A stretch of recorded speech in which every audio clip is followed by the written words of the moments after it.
Buenas tardes.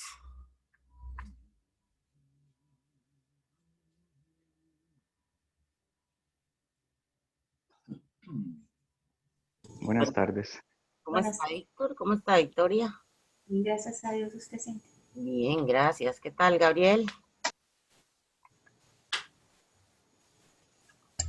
Buenas tardes. ¿Quién me habló? No me di cuenta. Sebas. Sí, profe.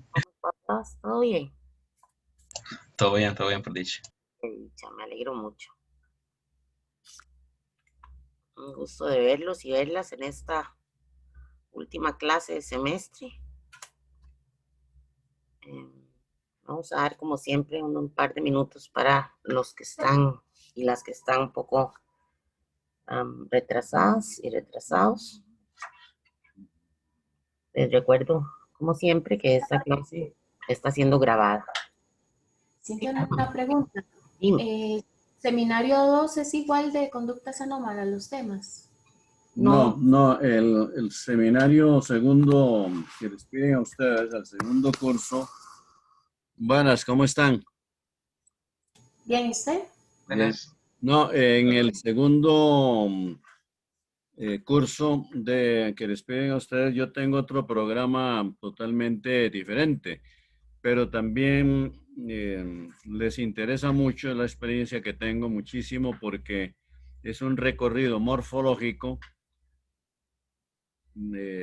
a través de la edad contemporánea, en que sigo el desarrollo de esa morfología en las diferentes dimensiones del arte, poniendo énfasis hasta donde hay tiempo, por supuesto, en la literatura, algunas alusiones a la filosofía de los tres periodos que integran lo que yo llamo el macrociclo contemporáneo.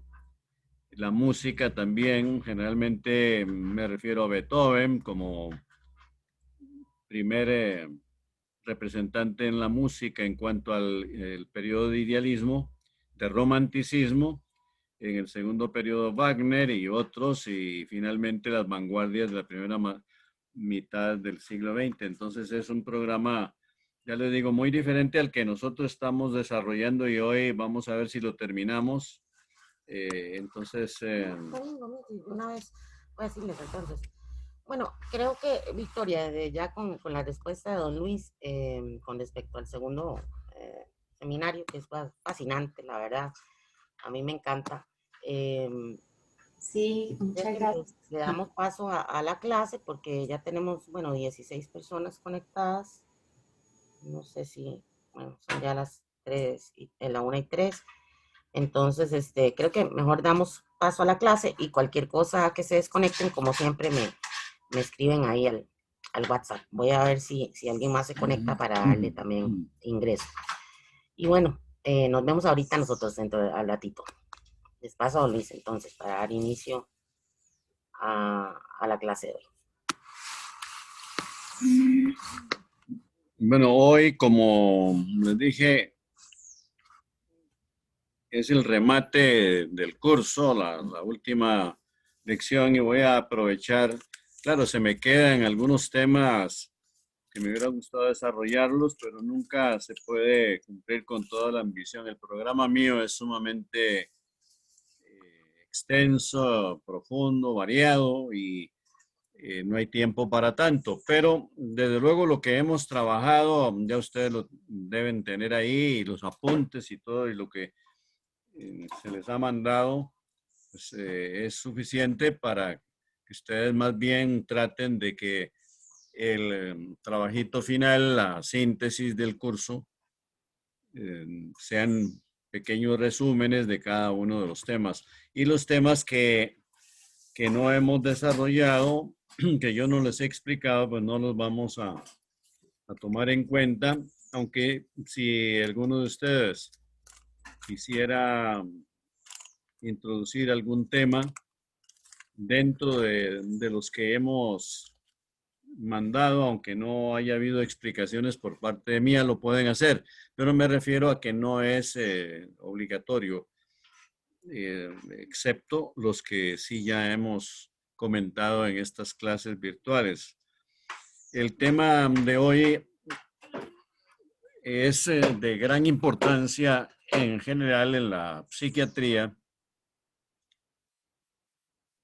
que es la esquizofrenia, que se escribe con Z, esquizofrenia, y que durante muchísimos años, hasta tal vez las últimas, bueno, sigue considerándose la más grave de las enfermedades mentales. Lo que ocurre es que no solo la esquizofrenia, sino todas las demás psicosis, que ahora las vamos a mencionar, las más importantes, se controlan desde hace aproximadamente unos 30 años. Ese es un gran paso de la humanidad desde el punto de vista farmacológico. Pero siguen sin ser erradicadas, o sea, extirpadas, totalmente eliminadas. Se controlan, pero no se curan. En un futuro hay que esperar que sí se logre eso ya con intervenciones genéticas y trasplantes, según los casos, llegarán a erradicarse todas las graves enfermedades mentales, las más graves, que son las psicosis. Quiero repasar esto. Creo haberles dicho que hay un primer nivel de enfermedad mental, de lo más leve a lo más grave, y el primer nivel o dimensión son las neurosis, que las hemos estudiado y que tienen que repasarlas en estos días para que nos manden dentro de estos mismos días o la semana que viene, nos manden ya el trabajito final.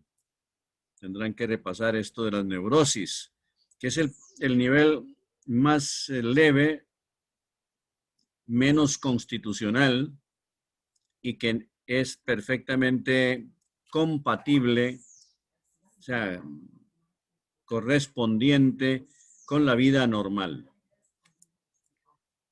Un segundo nivel es el de las personalidades psicopáticas, que ya yo les dije que en las últimas décadas se prefiere no usar la palabra psicopatía, psicópata, porque llegó a estar muy cargada de significado negativo esa expresión. La gente, por supuesto, con toda razón se asustaba. Y a eso se debe, me imagino, que los tratados modernos no emplean en su índice, no ponen psicopatías ni psicópata, evitan esa expresión. Pero que son las mismas anomalías, ahora se habla de anomalías de la personalidad, o trastornos de la personalidad también, y en los índices de los tratados aparecen esas expresiones para no poner la palabra psicópata o psicopatía.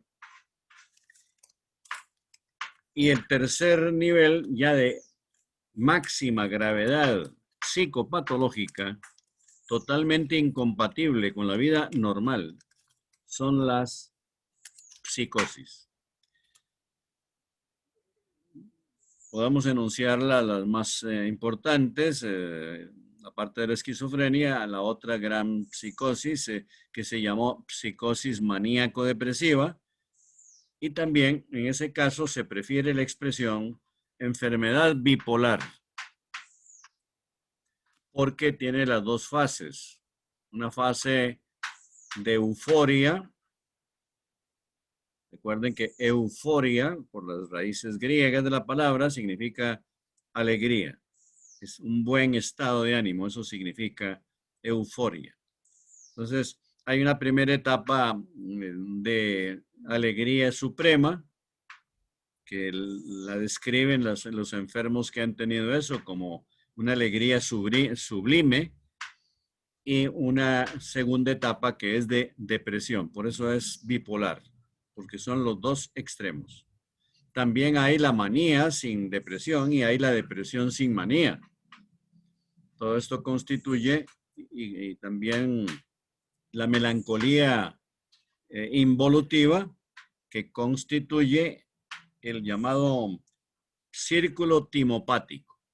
Timopatía, anoten ahí, timopatía, del griego timos, que se transcribe con y, timos, que significa, es una palabra muy ambigua en griego, pero en este caso de la psiquiatría se usa como estado de ánimo, y patía, patos, de pathein, que significa, es el verbo griego padecer, por tanto, patos, enfermedad.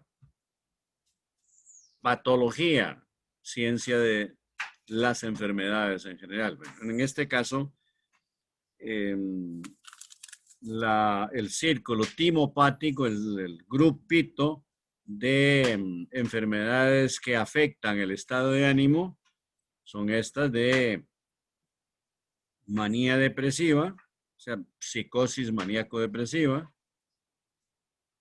manía sin depresión, que es esa euforia desbordante, completamente patológica, o depresión sin manía.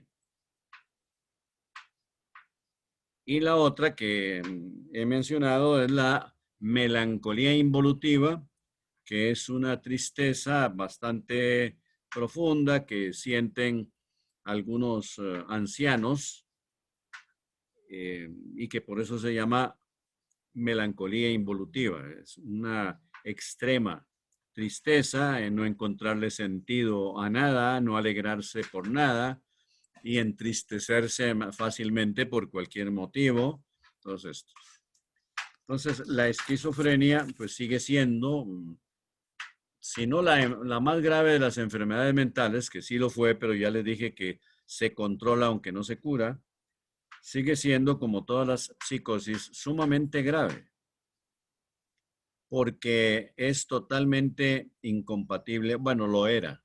Tengo que insistir en esto con ustedes, porque yo incluso en una ocasión tuve un alumno en la universidad que iba muy bien en su carrera y en curso cumplió con todo, nadie le notó nada, pero él me confesó en una ocasión que él estaba en tratamiento para la esquizofrenia, para que ustedes vean los grandes avances de la humanidad, porque ese muchacho, si hubiera tenido 20 años de edad, que era lo que yo le calculaba, hace 30, tal vez un poco más, en que no existían estos tratamientos actuales, el destino hubiera sido pasar de por vida en un manicomio y, según los casos, amarrado a una cama,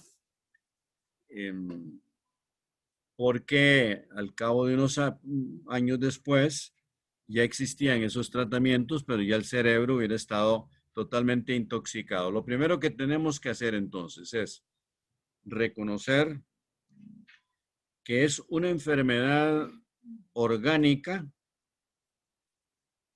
gravísima con sintomatología psíquica, o sea, en el plano de las funciones mentales, las funciones psicológicas que todos tenemos.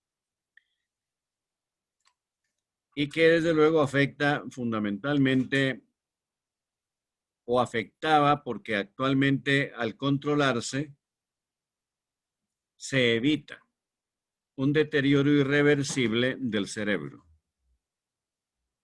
También, bueno, de la historia de la esquizofrenia, que conviene mencionar por lo menos 2 o 3 datos, hay que recordar que la palabra esquizofrenia, que es una de las palabras de las denominaciones de más éxito que de la historia de la psiquiatría, no fue la primera denominación que recibió esta enfermedad, porque a finales del siglo XIX, cuando se funda por Kraepelin, anoten el nombre, la mayoría de los grandes psiquiatras han sido alemanes, Kraepelin con K, que se pronuncia Kraepelin. Kraepelin le llamó demencia precoz.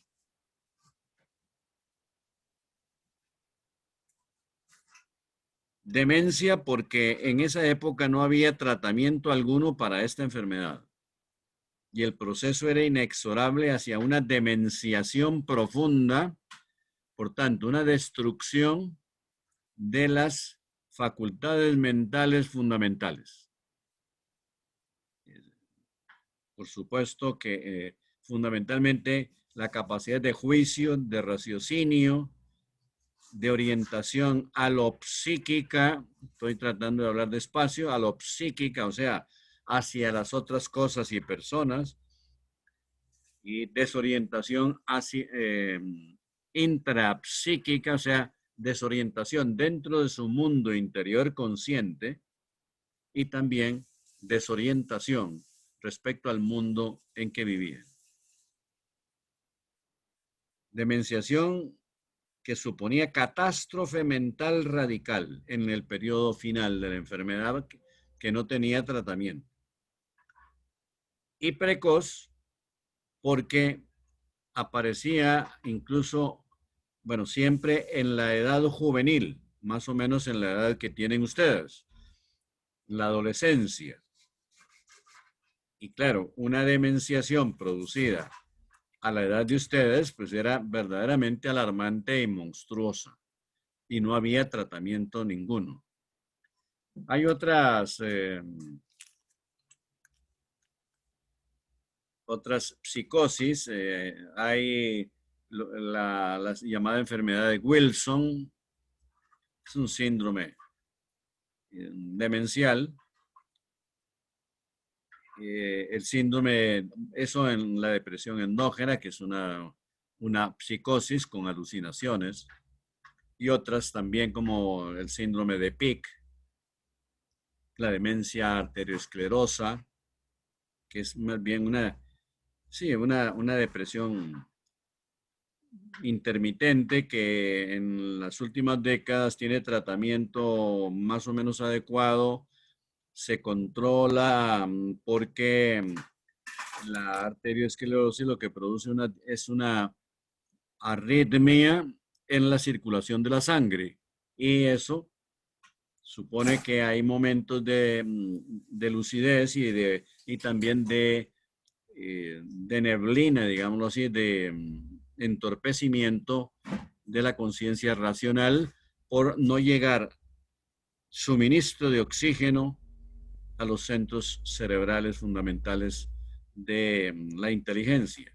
O sea, al haber hipoxia o anoxia, o sea, poca administración de oxígeno o total carencia de suministro, aunque sean unos solo segundos, pues se produce una perturbación e incluso una necrosis, o sea, una muerte neuronal.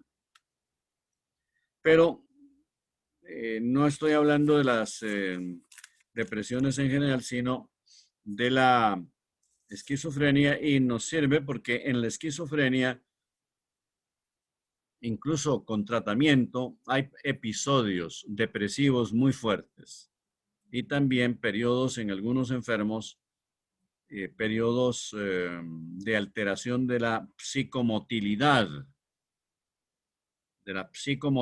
voluntaria, y que pues conducen al enfermo a episodios de furia, de agresión, e incluso pueden darse casos de homicidios, porque la persona, arrastrada por esa acumulación de energía psicomotriz incontenible y con ideas delirantes, agrede precisamente tratando de defenderse porque se siente y observa. De ahí está el delirio y la alucinación, que las personas que le rodean, incluso los médicos en un hospital psiquiátrico o los enfermeros, son para él enemigos a muerte. ¿Sí? Ven ustedes el problema de que esas personas, en ese sentido, pues actúan en defensa propia, pero respecto a enemigos que en realidad no existen, que son producto de su imaginación febril, esquizofrénica, psicótica, y que tienen pues una energía canalizada solo precisamente hacia la agresión como defensa a su estado de indefensión, y según sus estados de ánimo, una personalidad completamente acosada, acorralada, rodeada de enemigos que son producidos por sus alucinaciones y sus delirios. En la esquizofrenia, entonces, o sea, la demencia precoz, que ya dije por qué era demencia, se la consideraba como demencia y por qué precoz, quien logró darle el nombre definitivo, que es el que existe hasta ahora y existirá, de esquizofrenia fue Bleuler, psiquiatra alemán. Ya les dije que la gran mayoría de los psiquiatras más geniales que han existido han sido alemanes. Y Bleuler se escribe Bleuler. EU es un diptongo que suena, se pronuncia hoy en alemán. Bleuler le llamó esquizofrenia, demostrando su cultura clásica, porque esquizos en griego significa división, rasgadura, rotura. Es fisión. Y frenos, mente, cerebro, espíritu. Esas son las significaciones que frenos tiene en griego. Entonces, personalidad también, en este caso. Entonces, eso se define, la esquizofrenia, literalmente por las raíces griegas, se define como rotura, ruptura o división, como quieran, de la personalidad en dos. Y que en un grado profundo, pues conduce primero a una dualidad de personalidad y luego a una pérdida de la autoidentidad. Pérdida de la autoidentidad. Después, una etapa más avanzada para ver el recorrido general en estas etapas. Una etapa más avanzada. Hay una despersonalización total. Ya al perder el individuo su autoidentidad, quiere decir que ha perdido la personalidad propia. La autoidentidad implica conciencia de la propia personalidad. Si se pierde entonces la autoidentidad, pues estamos en lo mismo, son equivalentes los dos términos a pérdida de la personalidad. Pero por una necesidad que tiene el ser humano de identificarse, de ser persona, o sea, hay un instinto, podríamos llamarlo así, o una inclinación natural del ser humano a su auto, para decirlo con raíces griegas, autoprosopopeya. O sea, a la autocreación y conciencia de su propia personalidad. Se nos caracteriza a todos ser conscientes de que tenemos un sujeto que es el responsable de todas las condiciones de nuestra vida, los sentimientos, las sensaciones, nuestro futuro, el pasado, etcétera. Todo lo que constituye nuestra individualidad es personalidad. Y desde luego que la enajenación, entonces, es en los procesos esquizofrénicos antiguos, porque ya les digo que sería muy raro solo que la persona viviera en un pueblillo aislado o en una situación de pobreza extrema, de incomunicación con centros de salud, para no recibir, digamos, imagínense ustedes, un muchacho, por más retirado que sea su hogar, que no consulte un EVAIS o a cualquier centro de salud por alguna alucinación o alguna idea obsesiva que tiene, cualquiera de estos síntomas que son muy graves y que empiezan eso sí, puede ser también un descuido, pero es muy difícil que mantenga una persona un descuido tan grande cuando ya aparecen síntomas verdaderamente alarmantes, porque lo que siempre he leído que asusta, y en mis cursos de psiquiatría en Madrid llevaban enfermos, siempre un enfermo específico para analizar, y ahí comprobábamos que en el caso de un esquizofrénico que está empezando a tener esquizofrenia, hay una alarma, un nerviosismo, una preocupación del enfermo, aunque ya está en tratamiento por el mismo catedrático, eh, pero confiesa que, bueno, que ya va tranquilizándose un poco porque el médico al psiquiatra le ha dicho que lo ha orientado en el tipo de enfermedad que tiene, pero que al principio se asustó muchísimo y por eso consultó.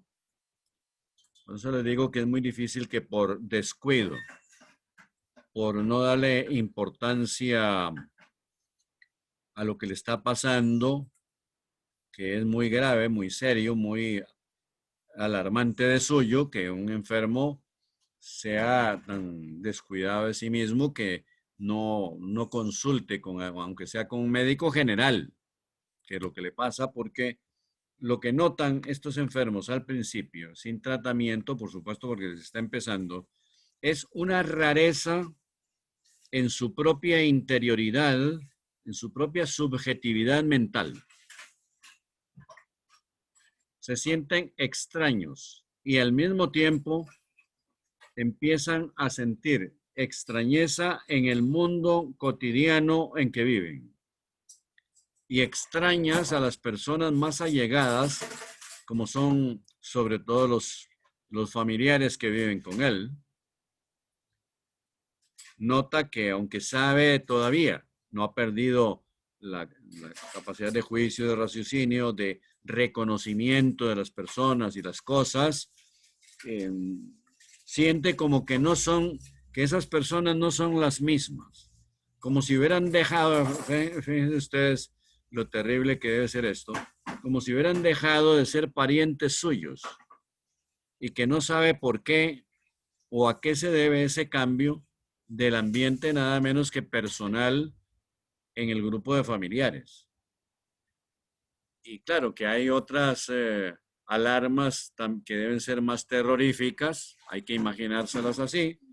Por ejemplo, cuando un enfermo con demencia arteriosclerosa por primera vez le ocurre que va a la compra al mercado y luego tiene que llamar urgentemente aterrorizado porque no sabe cómo salir del mercado, que es un lugar que desde la niñez y a lo largo de toda la vida lo ha visitado y que no se explica por qué no puede coger el camino hacia su casa.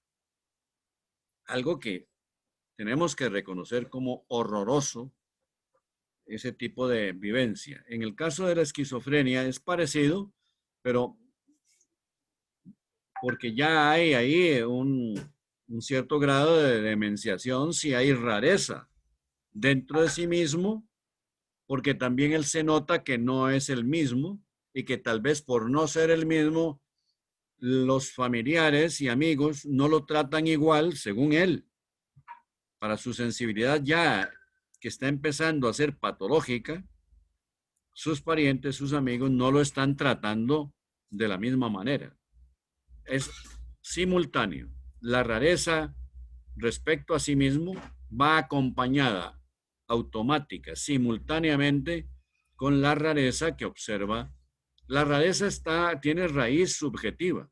La raíz, por supuesto, la raíz empieza en ese sujeto patológico.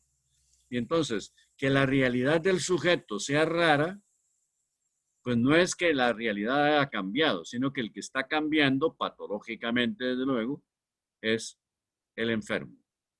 Ahí estoy viendo a Gabriel González, que siempre, bueno, todos ustedes, los que han asistido, han estado muy atentos.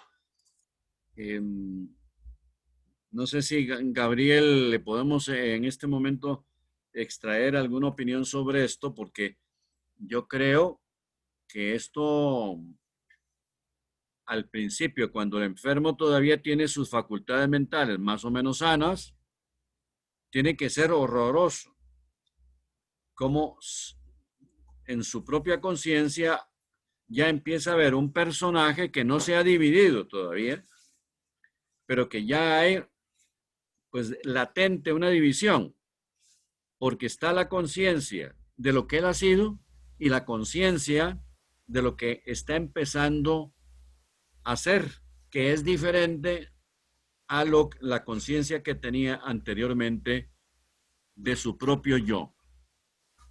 ¿Qué le parece a usted, Gabriel González, si esto es entretenido, sentirse así,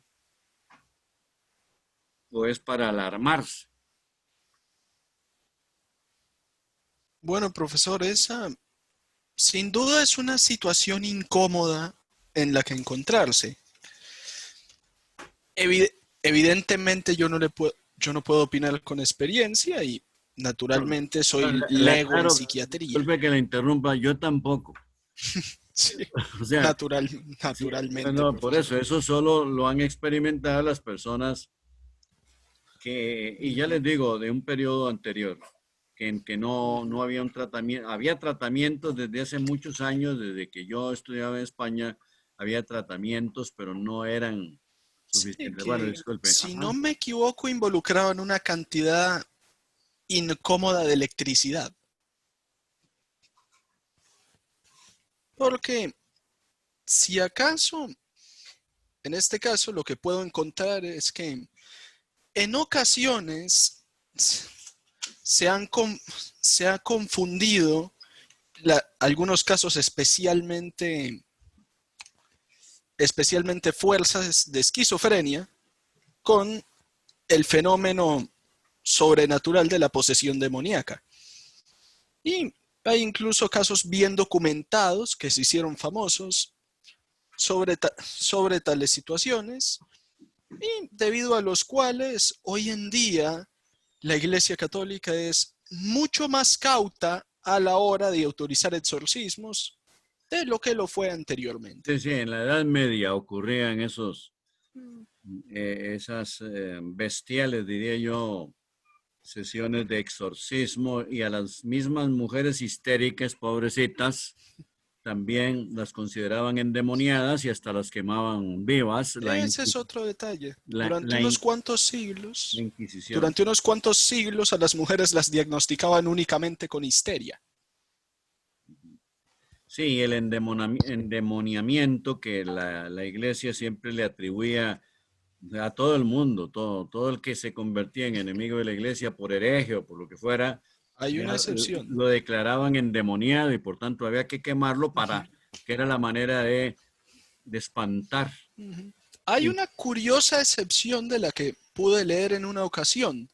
Al parecer, los caballeros templarios en el Levante, los capellanes de los caballeros, fueron algunos de los primeros en identificar la esquizofrenia no como un fenómeno de posesión demoníaca, sino como una enfermedad mental.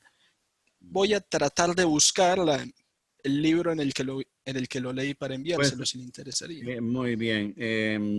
Claro que yo no he leído nada sobre esa afirmación suya de que los templarios ya eran, pues tienen que haber sido, si eso es así, personalidades muy capacitadas, de gran talento, porque se estaban anticipando muchos siglos a lo que propiamente llamamos psiquiatría, porque antes de finales del siglo XIX fue fundada por Kraepelin lo que llamamos ya habitualmente, como si hubiera existido siempre, es psiquiatría. Entonces, en esa época, pues, psicología ya había desde la época griega, sobre todo con la escuela de Aristóteles, eh, y Aristóteles tiene algunas obras que se han conservado con temas psicológicos. O sea, psicología, aunque no precisamente con rigor científico, sí la había ya en el siglo IV antes de Cristo en el Liceo de Aristóteles. Pero ya la psiquiatría como ciencia no existió con todo rigor y sistematismo y metodología adecuada hasta finales del siglo XIX. Pero sabemos que las personas religiosas, aunque no compartamos las creencias, los principios de la religión, que son muy primitivos, tenemos que reconocer que en todas las épocas los sacerdotes han sido las personas más cultas en la época en que han vivido. Y esto es así. Desgraciadamente, pues, la religión fanatiza y ofusca la mente, porque la iglesia se avergüenza en nuestro siglo. Lo dijo Juan Pablo II, que la iglesia estaba muy avergonzada por los crímenes que había cometido la Inquisición en nombre de Cristo, del Espíritu Santo y de todas esas personalidades de la iglesia.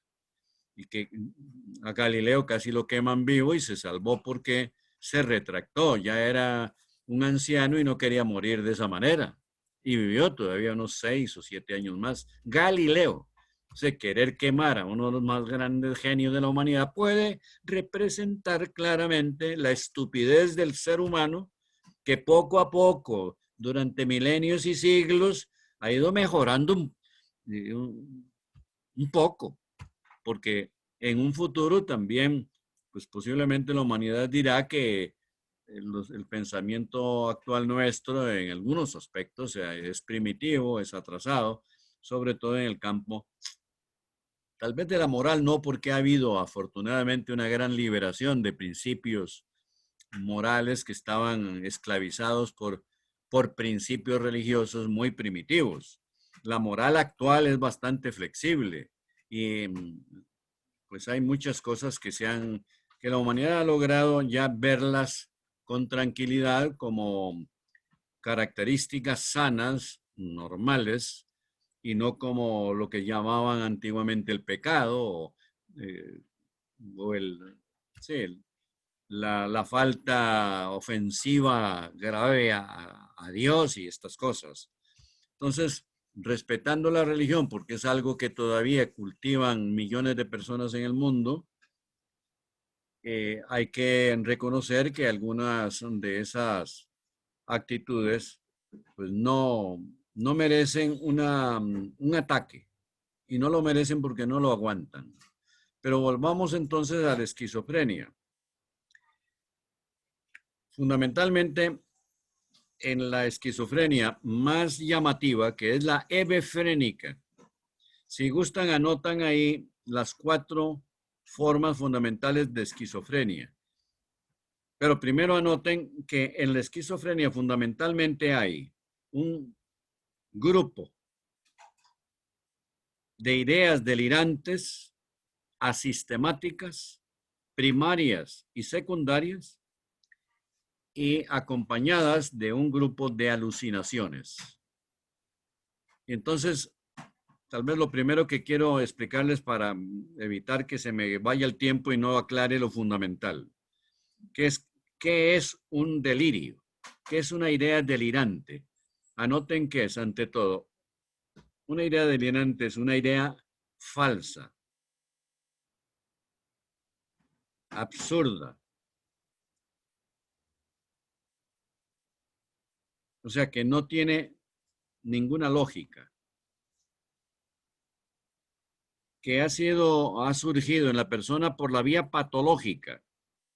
O sea, espontáneamente surge del defecto fundamental de su personalidad o de su mente, y no ha sido influenciada por ningún acontecimiento externo o por la opinión de nadie, sino que aparece con absoluta independencia, como una fuerza de la naturaleza que le aparece en la conciencia a la persona. Y que por eso hay una absurdidad llamativa, como cuando un enfermo, por ejemplo, dice que para hablar, por ejemplo, de las alucinaciones, bueno, y las alucinaciones son alteraciones de la percepción. ver cosas que no existen por fantásticas o porque son reales pero no están presentes,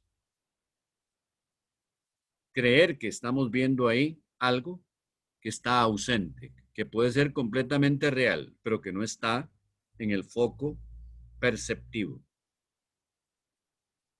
O deformidades en las cosas que el enfermo percibe. Entonces, esas son variantes de las alucinaciones, alteraciones en general muy variadas de la percepción con los 5 sentidos y con su propio cuerpo. O sea, vienen a ser 6 orígenes de las alucinaciones. Las más graves alucinaciones son las cenestésicas. Espero aclararles, bueno, desde ahora por si acaso. Las alucinaciones cenestésicas son las alteraciones de la manera de sentir básicamente nuestro cuerpo. O sea, nosotros tenemos una sensación tan básica, tan regular de nuestro cuerpo que nunca pensamos en ella, como tampoco pensamos en la respiración y la tenemos constante por la regularidad que supone esa función de respirar, también la función de sentir nuestro propio cuerpo, que influye mucho en el carácter y la personalidad, como demostró Kretschmer por los biotipos constitucionales.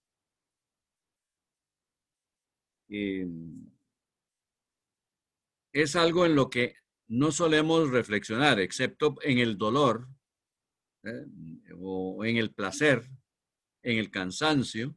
Entonces sí, nos estamos acordando de nuestro cuerpo, pero normalmente no nos acordamos por la regularidad y permanencia constante. Entonces, alterarse esa manera de sentir nuestro propio cuerpo es sumamente grave. Y es cuando el enfermo siente que la cara la tiene totalmente redonda porque está hinchada, la siente totalmente hinchada, o bien que no tiene piernas porque no las siente, y que o que las tiene las piernas, pero se le han convertido en humo, y cuando hay viento, ese humo se volatiliza, o que siente que su cuerpo está convencido de ello, que su cuerpo es de cristal, y tiene miedo de que se quiebre en miles de pedazos. Hay una obra de Cervantes que tal vez ustedes la oyeron mencionar en el colegio, que se llama El licenciado Vidriera. Pues es un caso porque Cervantes en El Quijote y en otras obras tomó en cuenta algunas enfermedades mentales y en eso se adelantó muchísimo a los surrealistas del siglo XX que tomaron de la psiquiatría. Kafka, por ejemplo, se influyó mucho por la psiquiatría de su época. Entonces, bueno, está aclarado qué es lo que es una idea delirante, falsa, absurda, que sobreviene al enfermo por vía patológica. Ya les expliqué qué significa eso. Y que además tiene una convicción irrebatible por la lógica. El enfermo no admite que le combatan esa idea de ninguna manera. Hemos dicho también que en la esquizofrenia, cuando el proceso no tiene tratamiento, y lo hay desde hace más de 30 años, pasa por la etapa de la despersonalización. Primero hay división de la personalidad, dualidad. Luego hay ya una pérdida de la autoidentidad.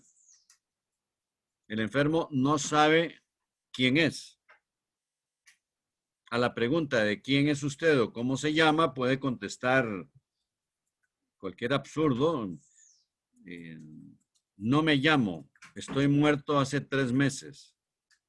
puede ser que por una mezcla de esquizofrenia y paranoia, que es una enfermedad que ya la hemos estudiado, en donde el delirio, la paranoia es un delirio sistematizado, donde parece que el enfermo no ha perdido las facultades mentales, sino que más bien las tiene exaltadas, porque hay mucha lógica en toda la novela que es capaz de desarrollar con base en una idea falsa.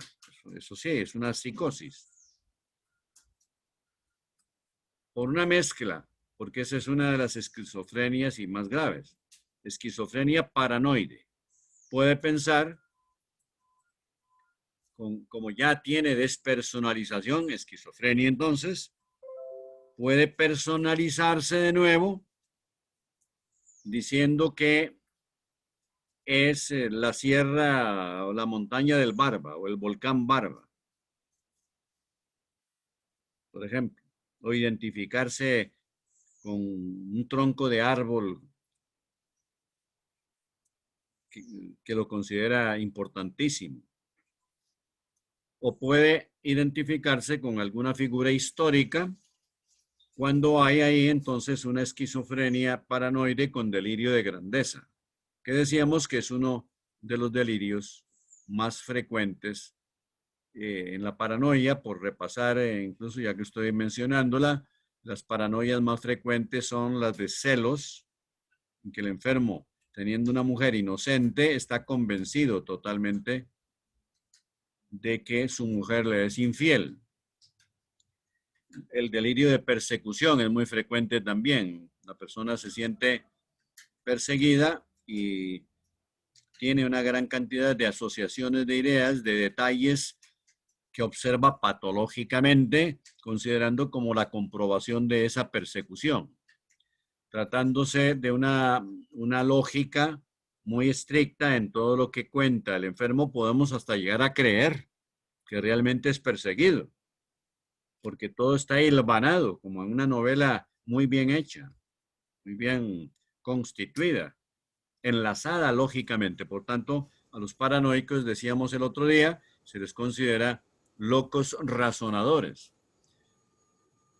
En la esquizofrenia, fundamentalmente anoten qué son las formas fundamentales. Primero,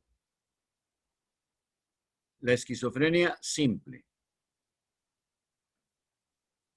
que no tiene síntomas llamativos como alucinaciones y delirios. Ven ustedes qué curioso, que en la gran mayoría de las esquizofrenias hay delirios y alucinaciones. Pero en la esquizofrenia simple, lo que se produce es un proceso, vean la palabra que voy a emplear, de depauperación de la personalidad, de la afectividad, sobre todo.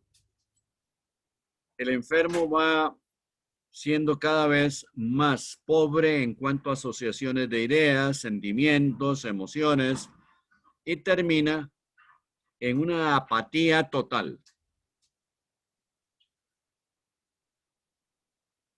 Una indiferencia, una desorientación apática radical. Por tanto, indiferencia total respecto a su vida, a su pasado, el presente en que está viviendo y su posible futuro. Por supuesto, como toda esquizofrenia, ya hemos dicho, no se anda jugando. Es gravísimo. Aunque no tenga delirios y alucinaciones. Un empobrecimiento y, por supuesto, un proceso de depresión. Por eso, muchas veces antes de esa clasificación se confundió con la depresión endógena. Y tiene depresión endógena, pero se clasifica como esquizofrenia y no simplemente como un caso de depresión endógena. Porque hay etapas. Es discutible esto y se ha discutido. Una segunda es la que ya he mencionado, hebefrénica, que es la más llamativa porque tiene delirios y alucinaciones. Y todos los demás síntomas que hemos mencionado. Está la esquizofrenia paranoide, que también ya la he mencionado. Y una demasiado llamativa y gravísima, que es la esquizofrenia catatónica. La expresión no es... ¿Sí? Disculpe, ¿me puede repetir la tercera? La tercera, bueno, la segunda era la hebefrénica. La tercera es la paranoide, esquizofrenia paranoide, porque tiene síntomas esquizofrénicos básicos, pero también matices o síntomas que son paranoicos. Por eso se la clasifica así. La cuarta es la catatónica. La expresión no es muy aceptable, pero ahí está y nadie la va a cambiar.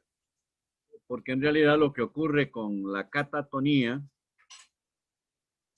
bueno, no está tan mal porque es una baja tonalidad del sistema nervioso y el psiquismo que acompaña al sistema nervioso. Pero no expresa lo que esta enfermedad es de las más graves porque hay una interrupción de las conexiones psicomotrices, de la psicomotricidad. O sea, la conexión sustancial que hay entre nuestra voluntad y nuestros movimientos.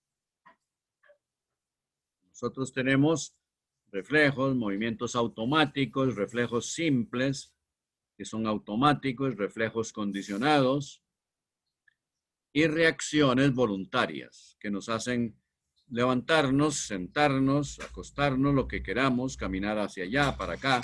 Todo eso se desconecta en el enfermo catatónico. Por tanto, la psicosis catatónica, la esquizofrenia catatónica, llegaba porque en la actualidad todas se controlan, aunque no se curan. Los enfermos llegaban a lo que se llama flexibilidad cérea, con C, de cera. Flexibilidad cérea. Que consistía en que el enfermo aceptaba sin intervención de su voluntad que un enfermero, quien fuera, le levantara un brazo, se lo pusiera más abajo, se lo dejara abajo, o lo pusiera en una posición o en otra, y eran capaces, vean ustedes qué cosa más interesante, eran enfermos capaces de resistir los dolores, y otros esquizofrénicos también están en ese mismo caso, que llamaron los psiquiatras españoles clásicos asimbolia para el dolor.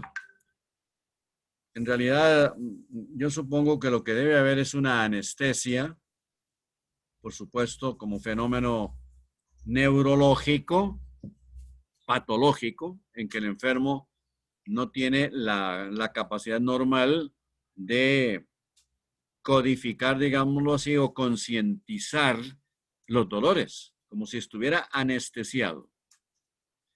A eso los psiquiatras españoles, pues curiosamente, diría yo, le llamaron asimbolia. Como que el enfermo hubiera perdido el simbolismo. Es que eso, pues, no sé, yo como filósofo nunca ya en mi época de estudiante me chocaba un poco eso. Llamarle a simbolismo, a simbolia, para el dolor, como si el enfermo hubiera perdido lo que el dolor no tiene, que es un símbolo.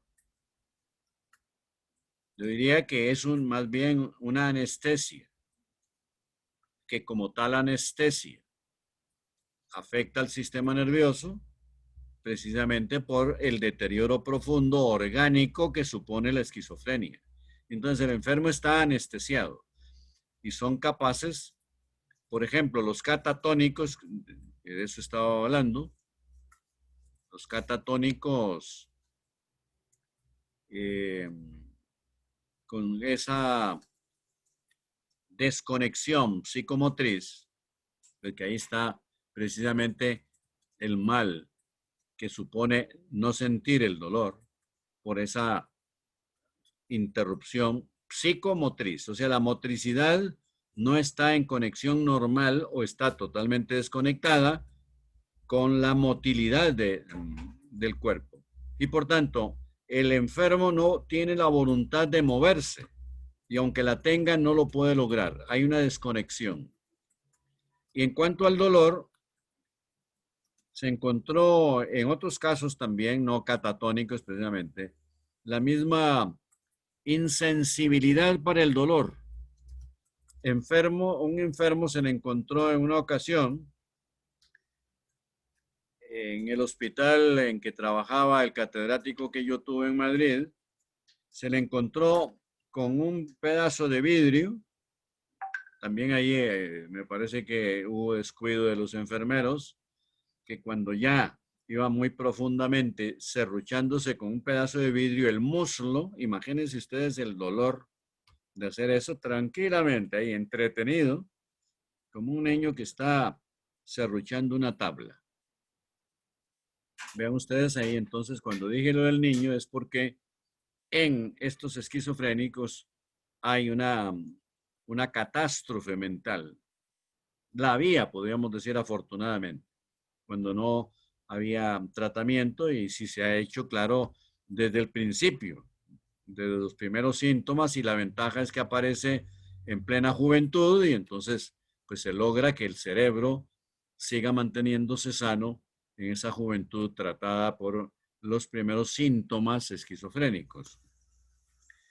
Eran capaces los catatónicos de mantener, cosa que ni el campeón olímpico más fabuloso que podamos imaginar lo podría hacer, mantenerse horas o días en una posición de sentado sin silla.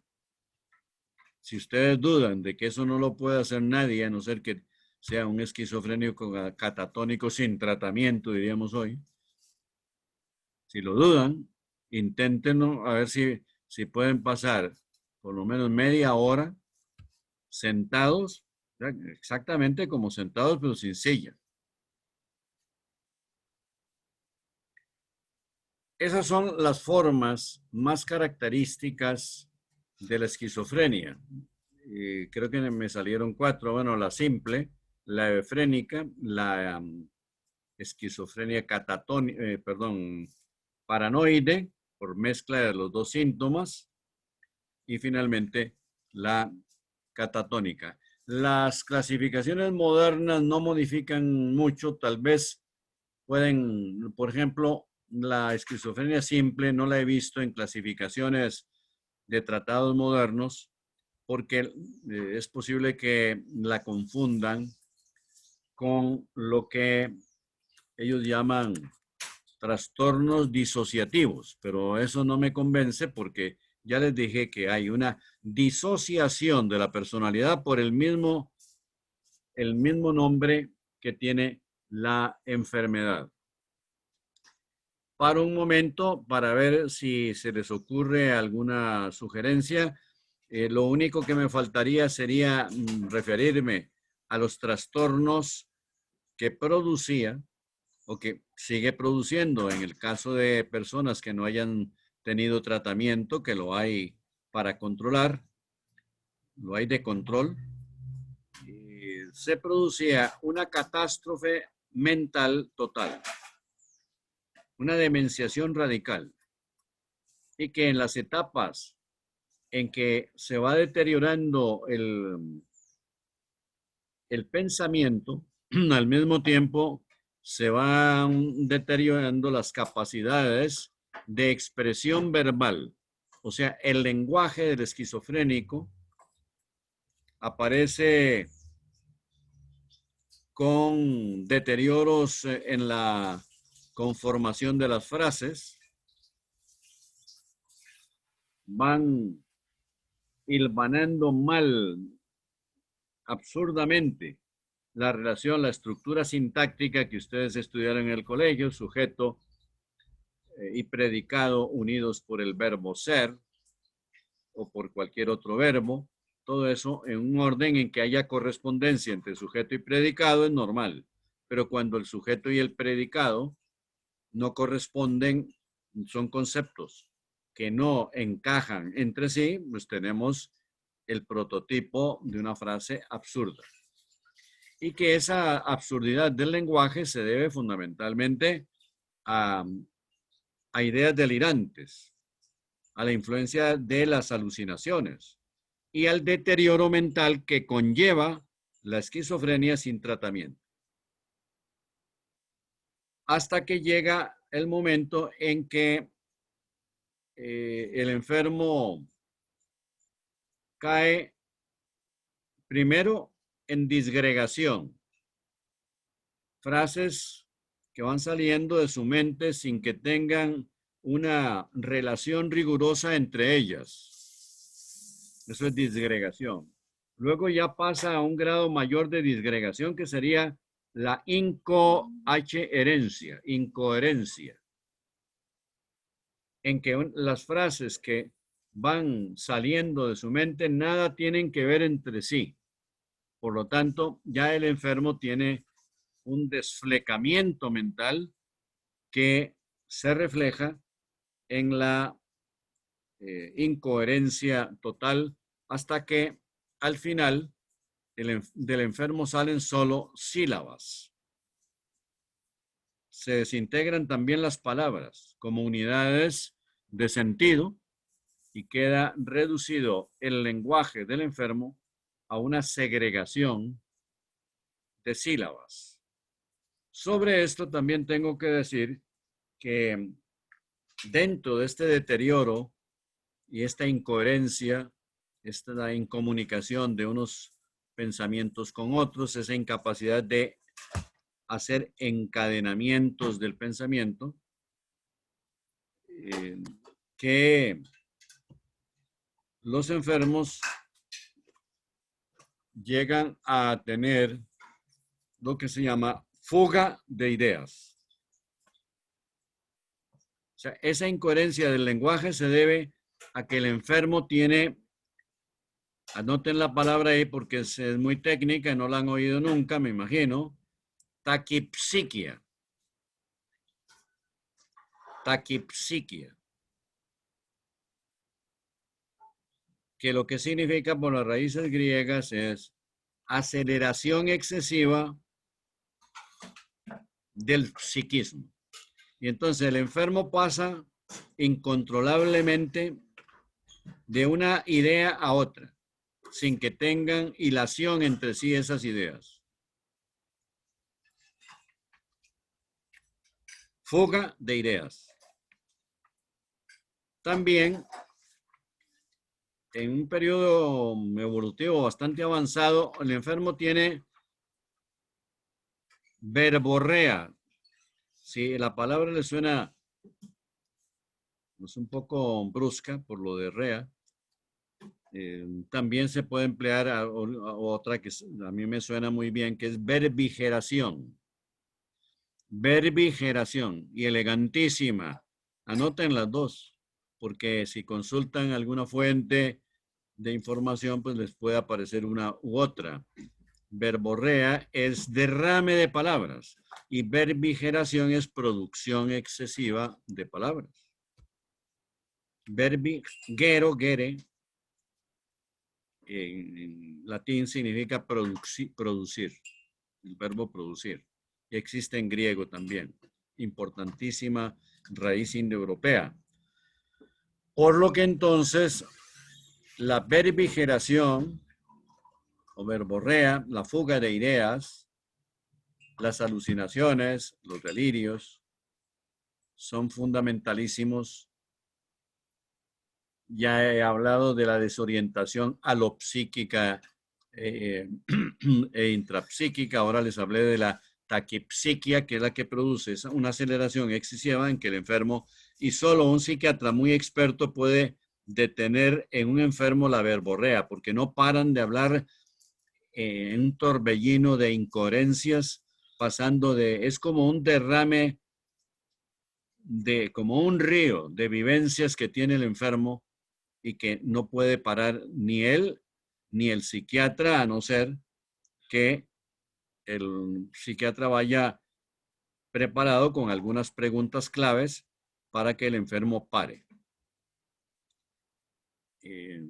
Es un vaciamiento torrencial de las vivencias mentales, y que por eso pues va destruyendo toda la capacidad de expresión que tiene el lenguaje humano para comunicar sus pensamientos normales.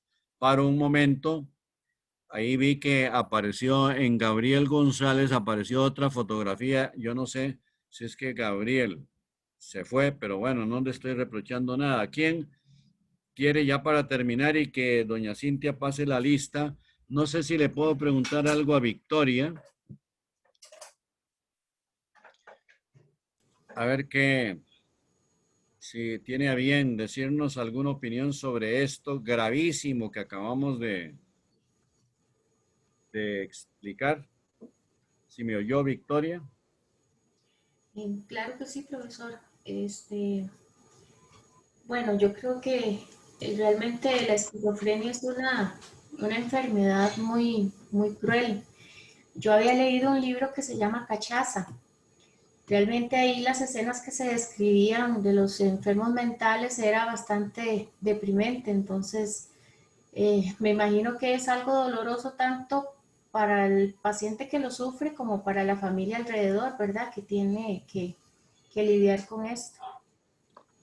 Sí, y hay algunos casos, como los mencioné, de el esquizofrénico agitado, con agitación psicomotriz, que suele ser muy agresivo y muy peligroso porque puede cometer eh, homicidio, ya les dije, porque sus ideas delirantes aprovechan esa energía psicomotriz desbordante para atacar porque se siente atacado. Un enfermo agitado, inmediatamente tienen que llamar al especialista con enfermero para ponerle la camisa de fuerza eh, y luego inyectarlo y dormirlo varias horas o días en el hospital para iniciar un tratamiento intensivo.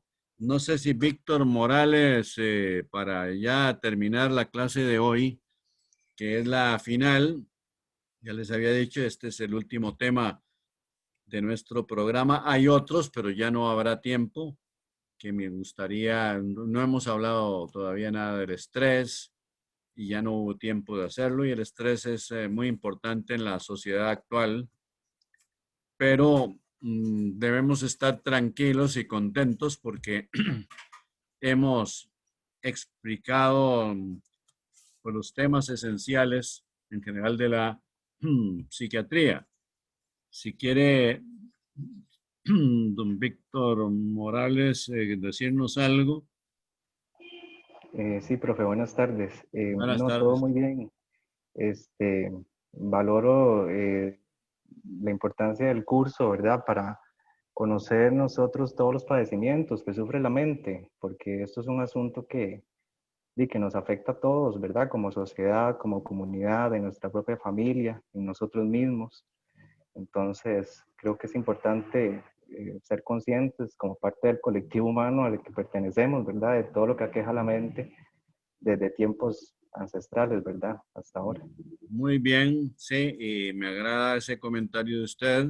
Espero que todos tengan más o menos la misma impresión, porque yo estoy de acuerdo con lo que dice Víctor, de que todos estos temas nos sirven como ciudadanos de hoy para comunicarnos con los demás. Algunos son más cercanos a la experiencia que podemos tener con nosotros, por ejemplo, las personalidades anómalas, que se extienden desde lo muy leve y podríamos llamarlo normal, que son las rarezas que tienen algunas personas, a las psicopatías prácticamente, o sea, sumamente patológicas que son incompatibles con la vida normal. Por ejemplo, hemos estudiado ya hace meses las psicopatías o la anomalía de personalidad antisocial, que en algunos casos, pues para cumplir con sus deseos, llegan a cometer asesinatos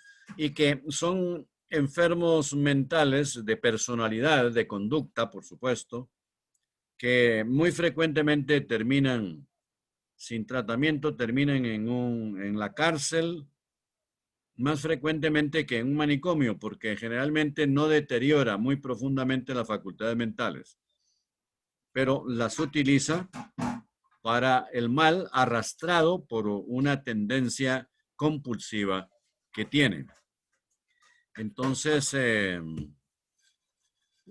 no sé si quiere alguien decirme algo, ya para pasarles a doña Cintia para que por última vez revise ahí a ver si todos pudieron estar presentes y recordarles lo que ya les hemos dicho durante el curso, que el trabajito de síntesis pues, es sobre los temas fundamentales que yo he explicado y que no deben, con títulos, ¿no? Ustedes pueden decir, bueno, de la timopatía ansiosa yo no recuerdo si la vi bien, si no la vi bien, bueno, yo no voy a ir buscando en la síntesis si falta un tema, porque me hago una idea general del contenido, pero que pongan el título del resumencito que cada tema lleve su título: trastornos de la inteligencia, trastornos de la afectividad, por ejemplo, las neurosis, etcétera. Todo lo que hemos explicado, un resumencito para que yo me haga una idea de que realmente ustedes ya salen de este curso con una información importantísima, ya lo ha dicho don Víctor, sobre la psicología y la psiquiatría en general, que nos hace mucha falta en una sociedad cada vez más complicada. Profesor, Sí. bueno, a pesar de que cuando matriculé el curso no era lo que esperaba, realmente este curso fue bastante interesante. Los temas realmente en la forma en que usted los expuso fueron bastante provechosos. Y entonces, bueno, también quería darle las gracias y por el curso y todo. Bueno, muchas gracias a usted y a todos los demás. Bueno, ya yo le había pedido opinión a Gabriel, que ya lo vi otra vez ahí. No sé si, Gabriel, no sé si la fotografía que apareció ahí sin que desapareciera su nombre era usted también. Yo creo que no. Sí, profesor, soy yo bien vestido y bien peinado. Si Con esta hubiese razón. sido una clase presencial, me hubiera visto más parecido a eso. Sí, viera que es asombrosa la diferencia que hay entre esa fotografía, que no sé cuándo se la tomó. Bueno, es que está con el pelo corto y bien peinado, y ahora está ahí en la imagen viva, Pandémica. sí, está mechudo, Por la y tal vez pandemia. despeinado no, pero con el pelo largo. Y son dos personas completamente distintas a cierta distancia como la que estamos.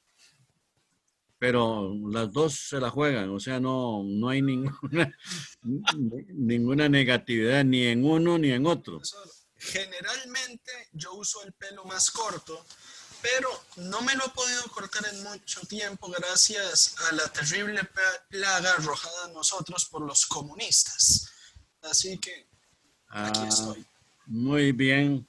Bueno, mucho gusto de haberlos conocido a todos y entonces me despido. Bueno, conocerlos a distancia y quién sabe si nos encontramos alguna vez en la universidad, nos vamos a reconocer, pero de todas maneras ha sido un gusto para mí y las intervenciones de ustedes son siempre muy luminosas y ayudan siempre al profesor a subrayar cosas y a explicar que tal vez otras que tal vez no hubiera dicho.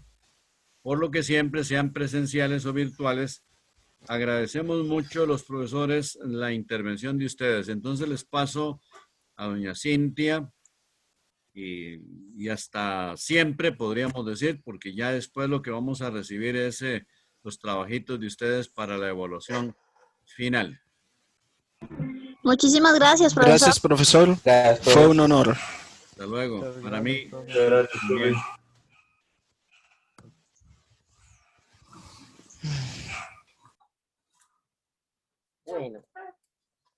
Bueno. Victoria Gómez Presente. y Víctor Morales. Presente, profe. Gracias. Gerardo Cruz. Presente. Michelle Madrigal. Gracias, Michelle. Vanessa Murillo. Presente. Andrés Cambronero. Presente. Gracias, Andrés. Gabriel González. Gabriel. Presente. Sí, gracias. Jeffrey Mata. Presente. Jafet Méndez. Jafet Méndez. Marcos Ortega. Marcos se pudo conectar, total.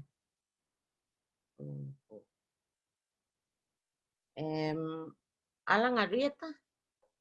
Acá presente. Gracias, Alan. Cristel Calvo. Cristel. Sebastián Cartín. Sebastián Cartín. Creo que sí lo veo ahí conectado. Jocelyn Castro. Está Jocelyn. Presente. Gracias, Jocelyn. Kaylin Cordero. No la veo tampoco. Carol Guadamos. Presente. Gracias, Carol. Anthony Guerrero. Hola, Cintia, presente. Gracias. Anthony. Sebastián Herrera. Presente. Gracias, gracias. Alfonso Marín. Presente. Gracias, Alfonso. María Celeste Mora. María Celeste. Sebastián Quiroz. Presente, profe. Gracias, Sebas. Lilei Sequeira. Presente. Gracias, Lilei. Bielka Varela. Presente. Gracias, Bielka. Luis Ricardo Alfaro. Luis Ricardo Alfaro.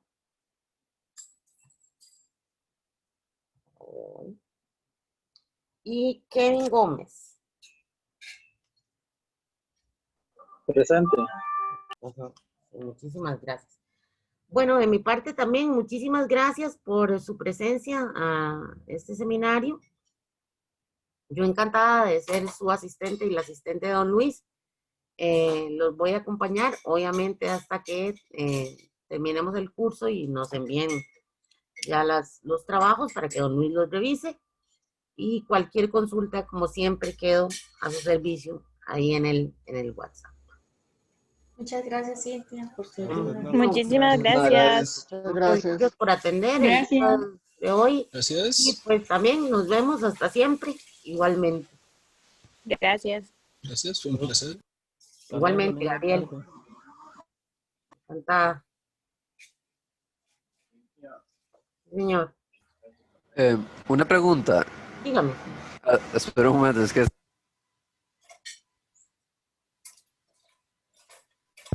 listo. ¿Verdad que para lo del trabajo, la última clase que entra para el trabajo es la sincrónica del 3 de noviembre? No, esta entra también. ¿A todas estas? No, estas también, claro. Usted Es que había entendido que... no tiene un documento, ahí están todos los temas. Esta y Ok.